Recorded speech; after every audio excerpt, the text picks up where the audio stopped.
ఈ మండల కేంద్రాలలో రేపు రైతులను కూడగట్టుకొని మా పార్టీ కార్యకర్తలు మేమందరం కూడా ధర్నాలకు పిలుపునిచ్చినాం.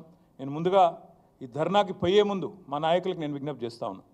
మీరు నిరసనలకు శ్రీకారం చుట్టే ముందు నిన్న ముఖ్యమంత్రి మాట్లాడిన చిల్లర మాటలు, ఆయన అవాకులు చెవాకులు కారు కూతలు ఏదైతే దిగజారిన బజారు భాష వాడిండో తెలంగాణ తల్లిని ఉద్దేశించి తెలంగాణ తల్లి విగ్రహం పెట్టాలని మనం అడిగితే ఆయన ఏదైతే ఒక బజారు భాష వాడినాడో దానికి నిరసనగా రేపు ఎక్కడికక్కడ మీరు ధర్నాకి ఉపక్రమించే ముందు తెలంగాణ తల్లి విగ్రహం ఉంటే ఆ విగ్రహానికి పాలాభిషేకం చేయండి, నిరసనలో కూర్చోండి.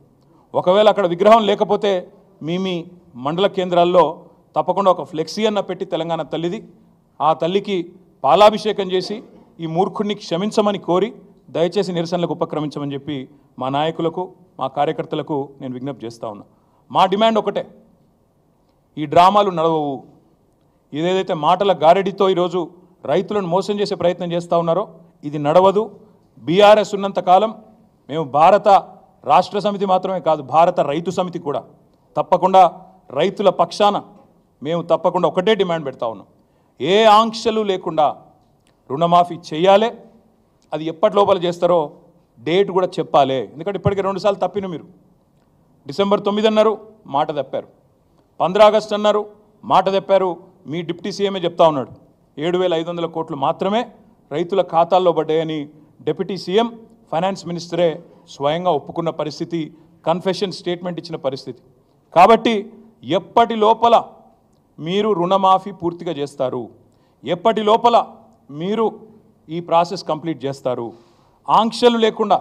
ఈ మాట ఎందుకంటా ఉన్నా అంటే మేము ప్రభుత్వంలో ఉన్ననాడు మేము రైతుల పట్ల మా ఆలోచన విధానం ఒకటే, కొత్తగా ఏర్పడ్డ రాష్ట్రంలో వ్యవసాయంలో సంక్షోభం ఉండొద్దు. తెలంగాణ రైతులు దశాబ్దాల పాటు కోరుకున్నది తెలంగాణ వస్తే మా బతుకు బాగుపడుతుందని కోరుకున్నారు. వ్యవసాయ స్థిరీకరణ జరగాలి, వ్యవసాయం స్థిరంగా మారాలి, దృఢంగా మారాలి, బలోపేతం కావాలి, రైతు కుటుంబం సంతోషంగా ఉండాలన్న ఉద్దేశంతో ఒకటి కాదు చాలా నిర్ణయాలు తీసుకున్నాం. నీటి తీరువ మొత్తం రద్దు చేసినాం, నీళ్లు పుష్కలంగా ఇచ్చాం. అది చెరువులు కావచ్చు, చెక్ డ్యామ్లు కావచ్చు, చిన్న చిన్న కుంటలు కావచ్చు,